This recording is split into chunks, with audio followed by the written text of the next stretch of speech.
Huge goal for Tariq George, huge goal for Pedro Neto, and huge 3 points. Three points for Chelsea on the London local derby, the closest derby in the history, the closest derby we've ever had. Only the road separates Chelsea and Fulham. They're just one and the same. You don't need to take a train, any form of ride. You just need to walk, or even just on the scooter. Then you are on the Craven Cottage, or you are at Stamford Bridge. So, guys, this is a massive win, a huge 3 point. We're gonna talk about the performances for Pedro Neto, Tariq George, and overall, and Reece James frustrations, and the fans, the way are booing the players when they were heading down the tunnel at halftime. So, guys, before we talk about everything, guys, I want you to like, I want you to subscribe and share the video with all the Chelsea fans. You think that they're gonna enjoy the videos. So, guys, please like and subscribe for more insightful news we're gonna be talking about. Yes, Chelsea have taken 3 points, three crucial points. If we had lost the game, believe me, Maresca would have seen the hell of the fans. Banners would have been brought out, noise, booing. Toddy Bowler and Cole, they would have disappeared. This 3 point, it's a huge win for Chelsea because we needed 3 points. Looking at the back last weekend when we lost some points from a team which is fighting relegation. Imagine if we'd have lost this one after losing on the Europa Conference League. So Chelsea have pushed another step further, fighting for the Champions League. Thanks to Arsenal for beating Real Madrid, for getting more points in the UEFA Champions League. We are now more, at least 70% of chances of Chelsea to qualify into Champions League. All we need is just to win the rest of the games until we push it to the top four for the pure guarantee. The top four might be tough, but fifth, let it be the priority. I know it's the priority, and the Champions League is now the fifth place.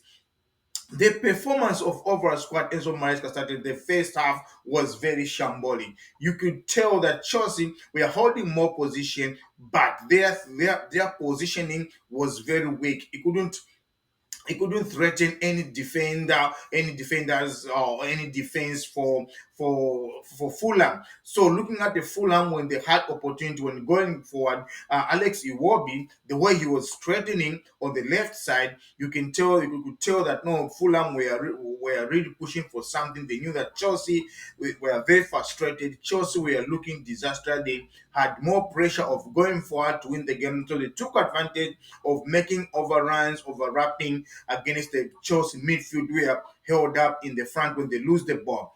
But after Chelsea conceded a goal, we could see the frustration from Reece James. He was trying to do something, trying to push forward, but things were not happening. We're going to talk about Enzo Maresca. He's turning Reece James into an average player. To tell the truth, Reece James, he's the most expensive player Chelsea have. He's the most expensive right back right now. I think in the Premier League, he's the most pure prolific right back. But looking at the way Enzo Maresca is using Reece James. Reece James he's been looking more and more disastrous, frustrated. Even on the interviews, you can tell that he's not happy the way Enzo Maresca he's using him.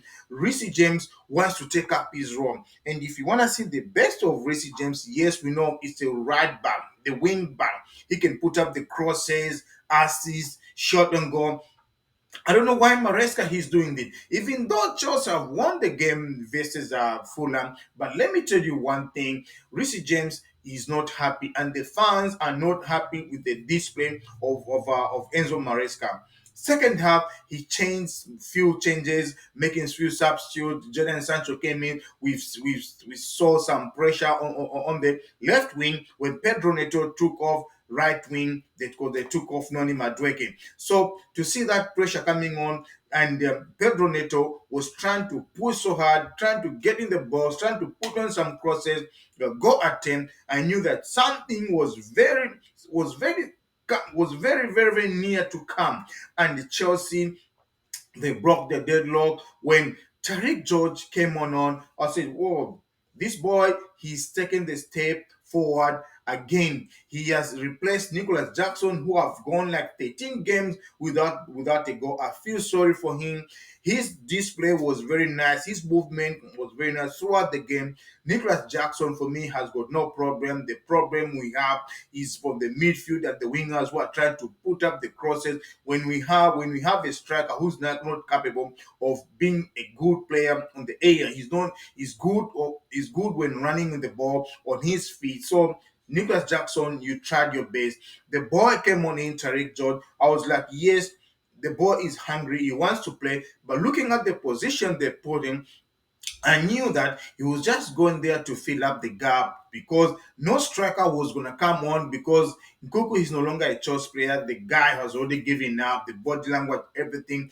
Nkuku is not seen to be part of Chelsea in the future. Even right now, you can see he's only be playing Europa Conference League. So Tariq George came on. He was pushing so harder, pushing the pressure on the goalkeeper when he has the ball. When he passes the ball on the right side, he could make the run, force the defender. Instead of passing the ball, the defender was going to make the ball go high, kick the ball, and the air ball, it's a 50-50. So I love the pressure he was putting on. It was another discipline from NATO when he controlled the ball through Palmer. Palmer almost lost the ball, but the ball went on the field. But the boy, Tariq George, took the chance. That's a chance for a lifetime. You don't need to control it. You don't need to set up the angle. Just shoot wherever it goes. It's gonna go. If it's a corner, we're gonna take the corner. If we're gonna block from the defender, it's gonna be a block from the defender. But the way he saw everything, he had one opportunity, one chance, he hit the ball, and I was like, yes, this is what we needed. We need hungry players, those who wants to score, who wants to make appearance. And Tariq Jordan, he has shown it in the Europa Conference League, scoring a goal. It has become a habit. Like for him, to score is not a habit. You can tell from the academy graduate that the boy is coming. He's ready to compete of those guys, boys, these very young boys who are going to be coming. Kenry Paez, William Estaval, those who are going to be coming like, to compete and stuff a bit. The boy is showing that he's ready to take up the step. Another step for him. Given opportunity in the EPL, he has scored his brilliant goal, first goal in the EPL, and it's now registered in his account at Chelsea Football Club, a legend in the making. Pedro Neto was the guy looking for so frustrated. He couldn't settle down with a draw. He knew that Chelsea really needed to push, just need to go into top five, continue fighting for European competition spot. So bigger to Neto, you could see his frustration trying to hit the ball from the distance, getting into the box, creating spaces, putting on crosses. He's shown it that he can do it, and right now he had a very good opportunity. I think in the first half, from the just eliminated from the halftime, when he scored the opportunity, the goalkeeper made the save through the leg, but he couldn't stop from there. He went on and get the pass from Enzo Fernandez. Enzo Fernandez had a good opportunity. I saw him looking back at Pedro Neto. He knew Pedro Neto, he's very short. I'm not gonna put up a cross, but the defenders all of them were going in front, expecting the ball to be in front of the goal. Then Enzo Fernandez had to put a pass behind all the defenders. It was on the feet on the Pedro Neto. He controlled the ball with his right weaker foot, then make a 90-degree turn and shoot from his left-footed foot, and that's how he scored the winner. It's a huge moment for him. You could see that he really wanted a win.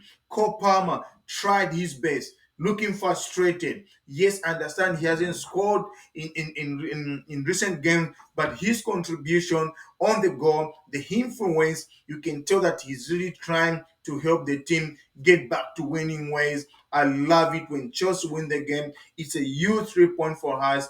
And next game we're gonna play Everton. So guys, it's another game.